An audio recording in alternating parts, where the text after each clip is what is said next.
Malam pukul 2 dini hari, Arka tak bisa tidur di rumah warisan kakeknya yang sunyi. Perasaan diawasi menggelayutinya. Tiba-tiba terdengar ketukan pintu yang tegas. Jantung Arka berdebar. Siapa bertamu jam segini? Ia mengintip, tapi hanya kegelapan. Ketukan kembali, lebih keras, menggetarkan lantai. Arka mundur, mengambil payung golf. Ketukan berhenti. Ia menghela napas lega, namun suara itu kembali dari jendela samping yang tinggi di atas tanah. Siluet gelap, tinggi, dan ramping terlihat di balik tirai. Arka tahu ini bukan manusia. Ketukan menjalar ke semua jendela di lantai 1, menjadi hantaman keras, seolah mencoba mendobrak. Kaca berderit, engsel mengeluh. Arka lari ke lantai 2, mencari persembunyian di kamarnya.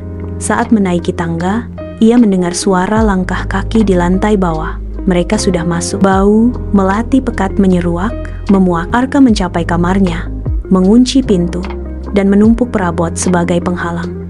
Ia bersembunyi di balik lemari, menggigil. Langkah kaki terdengar naik tangga, berhenti di depan pintu kamarnya.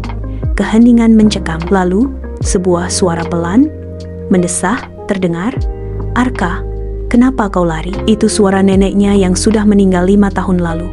Tubuh Arka membeku.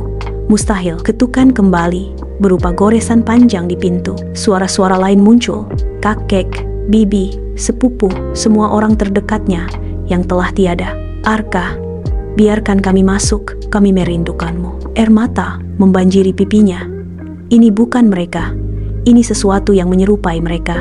Goresan semakin brutal, pintu retak, bau melati semakin kuat. Arka memejamkan mata erat-erat, berdoa. Ketika membuka mata, ia masih di balik lemari.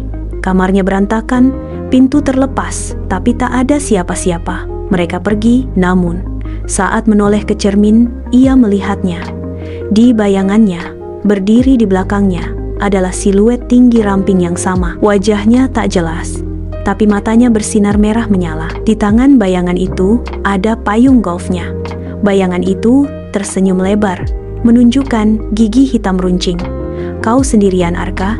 bisiknya dengan suara serak mengerikan. "Dan kami akan selalu di sini." Arka berteriak, lari keluar dari rumah itu tanpa menoleh. Ia menjual rumahnya, tak peduli rugi, tapi ia tahu mereka masih di sana. Dan kadang, di tengah malam, ia masih mendengar ketukan, bukan di pintu atau jendela, tapi di dalam kepalanya. Bayangan mata merah menyala itu masih sering muncul di sudut pandangannya.